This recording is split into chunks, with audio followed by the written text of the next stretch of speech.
बिस्मिल्लाहिर्रहमानिर्रहीम। एनएलपी के हवाले से हम लोग डिस्कस कर रहे थे इंफॉर्मेशन रिट्रीवल में बूलियन मॉडल। ठीक है, उसके हवाले से आज हम डिस्कस करेंगे कंजंक्टिव क्वेरीज। बूलियन क्वेरीज क्या होती हैं? Boolean retrieval model can answer any query that is a Boolean expression. और बूलियन क्वेरीज जो होती हैं वो क्वेरीज होती हैं जो इन ऑपरेटर्स की मदद से बनती हैं, एंड और not, to join query terms. We use each document as a set of terms. Boolean queries या Boolean मॉडल में क्या होता है कि एक डॉक्यूमेंट जो होता है वो टर्म्स का मजमूआ होता है। इस प्रिसाइज डॉक्यूमेंट मैचेस कंडीशन और नॉट, यानी इतना प्रिसाइज होता है कि या तो डॉक्यूमेंट मैच हो रहा है या फिर नहीं हो रहा है। ये जो है एक बेसिक कमर्शियल रिट्रीवल टूल के तौर पे 30 साल तक इस्तेमाल होता रहा है, और बहुत प्रोफेशनल्स जैसे कि लॉयर्स वगैरह जो है वो बुलियन क्वेरीज को पसंद करते हैं क्योंकि एग्जैक्ट मैच चाहते हैं। You know exactly what you are getting. तो आप जो टर्म देते हैं आपको पता होता है हाँ ये टर्म इसमें मौजूद है तो ये डॉक्यूमेंट रिट्रीव हुआ है। बहुत से सर्च सिस्टम जो डेवलप हुए जैसे स्पॉटलाइट, ईमेल, इंट्रानेट, वो बुलियन क्वेरीज को यूज करते हैं। अच्छा, अब यहाँ पर इस हवाले से हम देखते हैं कि एक एक्सरसाइज किस तरह से क्वेरी प्रोसेस हो रही है। पेरिस एंड नॉट फ्रांस, ये ब्रैकेट पहले हम लोग सॉल्व करेंगे। तो हम देखते हैं कि वो चीज़ जो पेरिस में तो है लेकिन फ्रांस में नहीं है। तो सूरत हाल क्या होगी कि मिसाल के तौर पे हमारे पास पेरिस में है 2। ठीक है, तो यहाँ पर हम ले लेते हैं कोई टेम्पररी टेम्पररी रिजल्ट हम यहाँ पे रख लेते हैं, जो कि इस क्वेरी का रिजल्ट जिसमें आएगा। सही है, पेरिस एंड नॉट फ्रांस। तो हमने देखा कि भाई यहाँ पर पेरिस में आपके पास है डॉक्यूमेंट नंबर 2। अगर वो डॉक्यूमेंट फ्रांस में मौजूद नहीं है लेकिन 2 तो फ्रांस में मौजूद है, ठीक है, तो ये टेम्पररी में नहीं आएगा। फिर हम 6 पर आए। 6 जो डॉक्यूमेंट है पेरिस में वो जो है फ्रांस में नहीं है। सही है, तो ये हमारे पास पहला डॉक्यूमेंट है जो टेम्पररी में आ जाएगा। उसके बाद 6 के बारे में फैसला हो गया। अब हमारे 10 पर। तो 10 को हमने तलाश करने की कोशिश की फ्रांस में, तो 10 हमें नहीं मिला। सही है, तो 10 भी यहाँ पर आ जाएगा। उसके बाद हम 12 पर आए, तो 12 मौजूद है यहाँ पर, तो ये नहीं आएगा। सही है, 14 पेरिस में है और फ्रांस में भी है। तो ये क्वेरी कह रही थी कि पेरिस में तो हो लेकिन फ्रांस में ना हो, तो वो है 6 और 10। अच्छा, अब हमारे पास ये आंसर आ गया 6 और 10। और ये रहा हमारा लियर। लियर लियर में दो डॉक्यूमेंट 12 और 15, इनके दरमियान में और करना है हमें। तो फाइनल रिजल्ट क्या आ जाएगा? फाइनल रिजल्ट हमारे पास आ जाएगा 6, ठीक है, 10 और 12 एंड 15।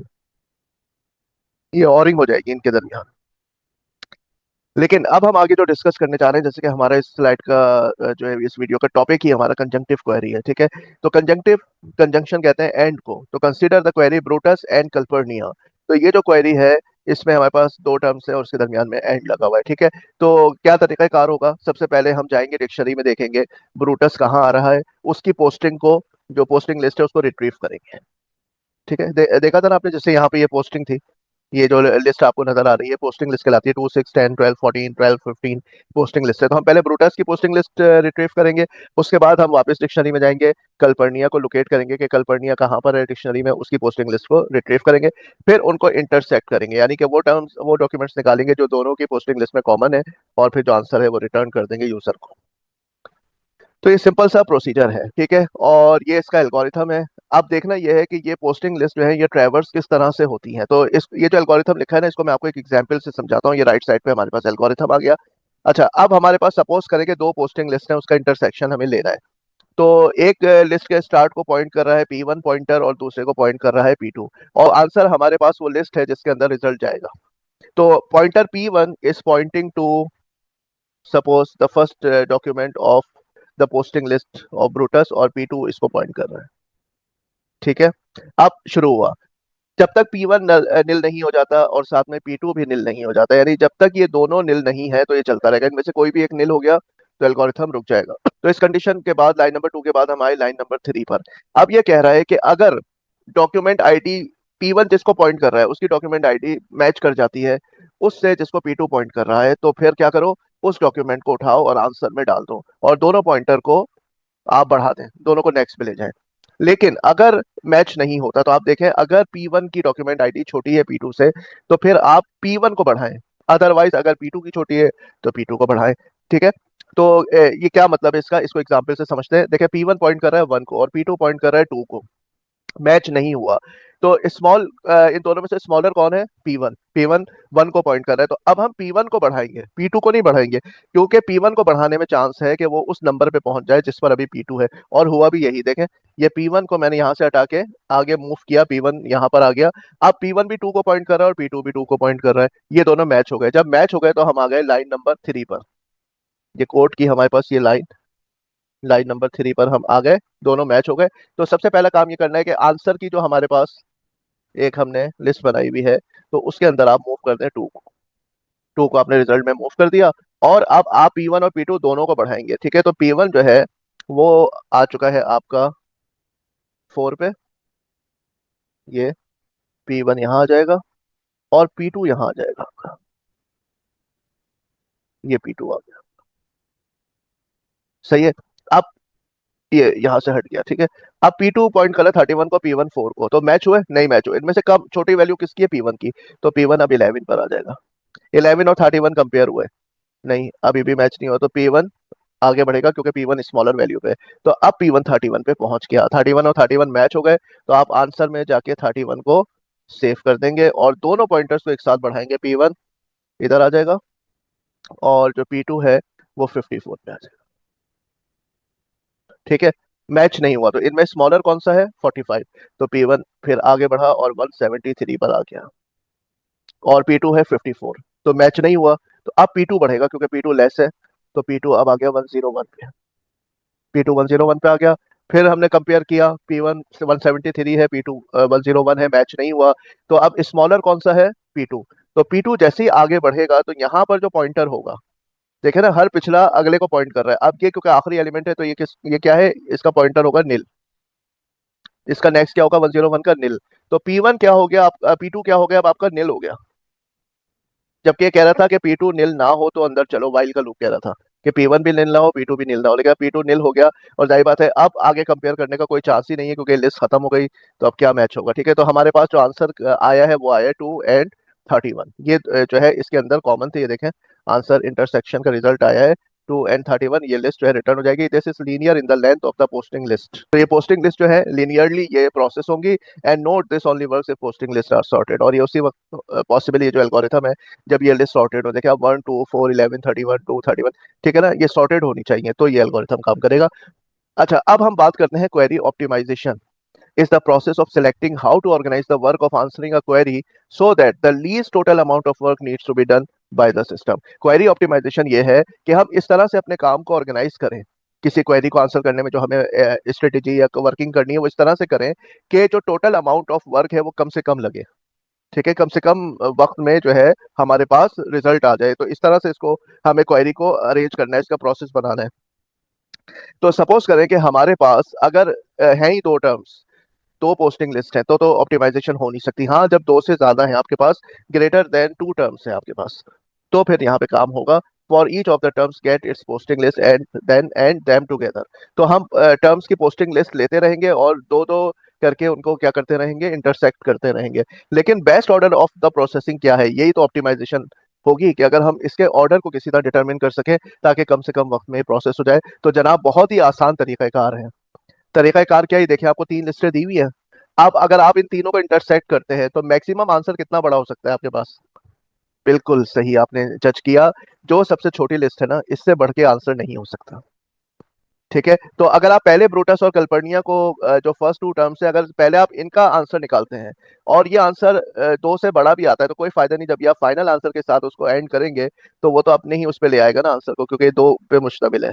तो इन तीनों का अगर मैं इंटरसेक्शन करता हूं तो कभी भी 2 से ज्यादा नहीं होगा। तो बहुत आसान फॉर्मूला है कि process in order of increasing frequency. List का जो साइज है ना, तो सबसे छोटे से स्टार्ट करना है आपको, प्रोसेस करना है, फिर उससे बड़े पे जाना है, फिर उससे बड़े पे जाना है। Start with the shortest processing list, then keep cutting further. सही है। तो सबसे पहले सीजर आएगा, फिर कल्पर्निया आएगा, और आखिर में आएगा ब्रूटस। तो सीजर और कल्पर्निया आंसर को छोटा कर देगा, फिर बस उसी के सहारे पे आप ब्रूटस का कंजक्शन ले लेंगे। तो वो जो पिछला एल्गोरिथम हमने पढ़ा था, वो एल्गोरिथम किस तरह से कॉल होगा, यहाँ पे देखें, ये इंटरसेक्ट यहाँ पे लाइन नंबर 5 पे कॉल हो रहा है। लाइन नंबर 5 नजर आई आपको? ये लाइन नंबर 5 इसको कॉल करेंगे इंटरसेक्ट। तो सबसे पहले हम क्या करेंगे, सॉर्ट बाय इंक्रीजिंग फ्रीक्वेंसी। आपको मुख्तलिफ टर्म्स दी हुई है और मुख्तलिफ टर्म्स का इंटरसेक्शन लेना है। सबसे पहले आप सॉर्ट करेंगे। सॉर्ट करने के बाद जो फर्स्ट ऑफ द टर्म्स होगा उसकी पोस्टिंग ले लेंगे। यानी टर्म्स, एक लिस्ट आ गई आपके पास, उस लिस्ट में मिसाल के तौर पे यहाँ पर मैं लिख लेता हूँ, टर्म्स में हमारे पास क्या क्या था, सीजर था और कल्पर्निया और ब्रूटस। कल्पर्निया और ब्रूटस, ये मैंने सॉर्ट कर लिया, ठीक है। इसमें हमारे पास दो एलिमेंट है, इसमें हमारे पास 4 है और फिर 8 है। इसमें 2 एलिमेंट्स है, फिर 4 एलिमेंट्स है, फिर 8 एलिमेंट्स है, ठीक है। ये सॉर्टिंग हो गई। इसके बाद हमने पोस्टिंग ले ली फर्स्ट ऑफ द टर्म्स की, तो फर्स्ट ऑफ द टर्म्स में आ गया सीजर, ठीक है। इसको हमने रिजल्ट में डाल दिया, तो रिजल्ट के अंदर हमारे पास एलिमेंट्स आ गए 5 और 31। 5 और 31 ये पोस्टिंग आ गई हमारे पास रिजल्ट में। अब rest of the terms terms में रह गई, तो अब टर्म्स हमारे पास मुख्तसर होकर रह गई कल्पर्निया और ब्रूटस, ठीक है। तो रेस्ट ऑफ द टर्म्स, यानी पहले वाले टर्म्स की तो आपने रिजल्ट में रख दिया, और रेस्ट ऑफ द टर्म्स आपके पास अब टर्म्स में आ गई, यानी टर्म्स में से सीजर अब निकल गया। अच्छा, जब तक टर्म्स नील नहीं हो जाती और रिजल्ट भी नील नहीं हो जाता, तब तक आप इंटरसेक्शन करते रहेंगे। रिजल्ट का इंटरसेक्शन किसके साथ करेंगे, जो अब आपके पास टर्म्स में फर्स्ट है। अब आपके पास टर्म्स में फर्स्ट कौन है, यहाँ पे देखें, कल्पर्निया है, ठीक है। तो कल्पर्निया के आपने वो निकालेंगे पोस्टिंग, ये देखें यहाँ क्या लिखा है, रिजल्ट को इंटरसेक्ट करो, रिजल्ट को इंटरसेक्ट करो फर्स्ट ऑफ द टर्म्स की पोस्टिंग से। तो रिजल्ट में तो आपके पास सीजर की पोस्टिंग है और posting of the first terms, तो फर्स्ट ऑफ द टर्म्स अब क्या है, कल्पर्निया। कल्पर्निया के साथ अब हम इसकी करेंगे इंटरसेक्शन। कल्पर्निया है 231, 54 और 101। 231, 54, 231, 54 और 10, ये, ठीक है। तो रिजल्ट्स में हमारे पास था 5 और 31। तो अब हमारे पास रिजल्ट आपको नजर आ रहा होगा, हमारे पास रिजल्ट आया इन दोनों का 31।